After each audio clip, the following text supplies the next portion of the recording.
in which growing maturity rekindles the relationship between one pair of lovers, and self-absorption carries another pair to the brink of death.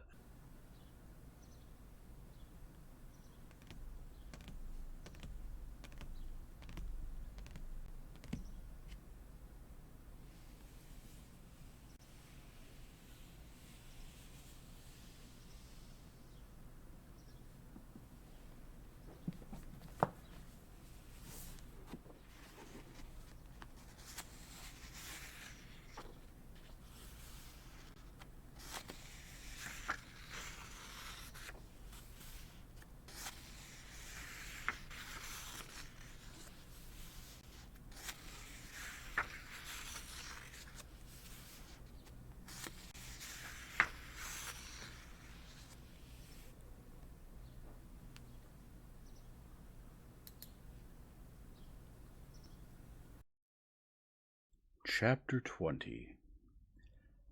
Alexey Alexandrovitch bowed to Betsy in the reception room and went back to his wife. She was lying down, but hearing his footsteps, hastily sat up in her former position and looked at him in fear. He saw that she had been crying.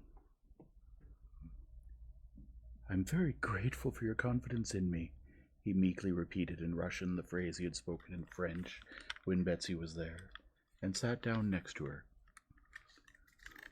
When he spoke in Russian and used the intimate form of address, it was irrepressibly annoying to Anna. "And I'm very grateful for your decision, too, I suppose, that since he's leaving, there's no need for Count Vronsky to come here. However—" "But I've already said it, so why repeat it?" Anna suddenly interrupted him with an annoyance she had no time to restrain. No need, she thought, for a man to come and say goodbye to the woman he loves, for whom he wanted to destroy, and did destroy himself, and who cannot live without him. No need at all. She pressed her lips together and lowered her shining eyes to his hands with their swollen veins, which were slowly rubbing each other. "Let's not ever talk about it," she added more calmly. "I've left it for you to decide this question, and I'm very glad to see," Alexey Alexandrovitch began, "that my wish coincides with yours," she quickly finished, annoyed that he spoke so slowly, while she knew beforehand everything he was going to say. "Yes," he said, "and Princess Tverskoy meddles quite inappropriately in the most difficult family matters. In particularly she—" "I don't believe anything they say about her," Anna said quickly. "I know that she sincerely loves me." Alexey Alexandrovitch sighed and fell silent. She played anxiously with the tassels of her dressing gown, glancing at him with that painful feeling of physical revulsion towards him for which she reproached herself and which she could not overcome. She now wished for only one thing, to be rid of his hateful presence. "I've just sent for the doctor," said Alexey Alexandrovitch. "I'm well. What do I need the doctor for?" "No, the little one is crying, and they say the wet nurse doesn't have enough milk." "Then why didn't you let me nurse her when I begged to?" "Anyway," Alexey Alexandrovitch understood the meaning of this anyway, "she's a baby, and there'll be the death of her." She rang and ordered the baby to be brought. "I asked to nurse her. They didn't let me, and now I'm being reproached." "I'm not reproaching you." "Yes, you are. My God, why didn't I die?" And she burst into sobs. "Forgive me. I'm annoyed. I'm not being fair," she said, recovering.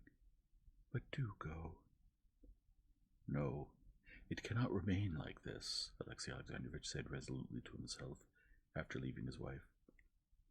The impossibility of his position in the eyes of the world, and his wife's hatred of him, and generally the power of that crude, mysterious force which, contrary to his inner mood, guided his life, demanding the carrying out of its will and a change in his relations with his wife, had never before been presented to him with such obviousness as now.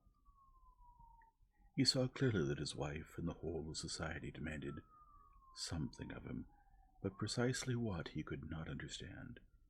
He felt how, in response to it, a spiteful feeling arose in his soul that destroyed his peace and all the worthiness of his deed.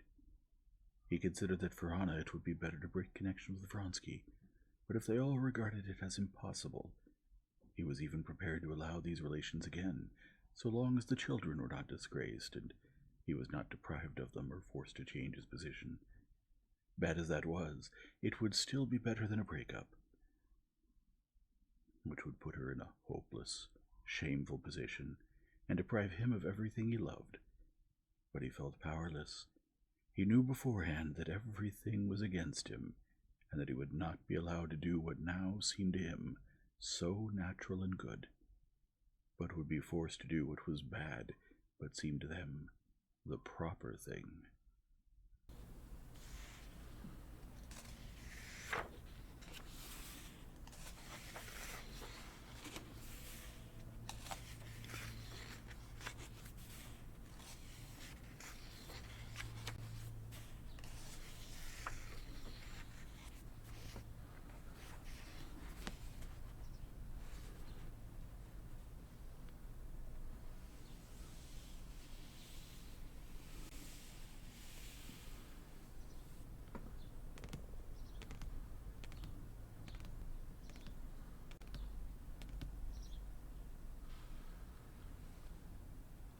If you enjoy this format, please leave a like and subscribe and return tomorrow for the next chapter.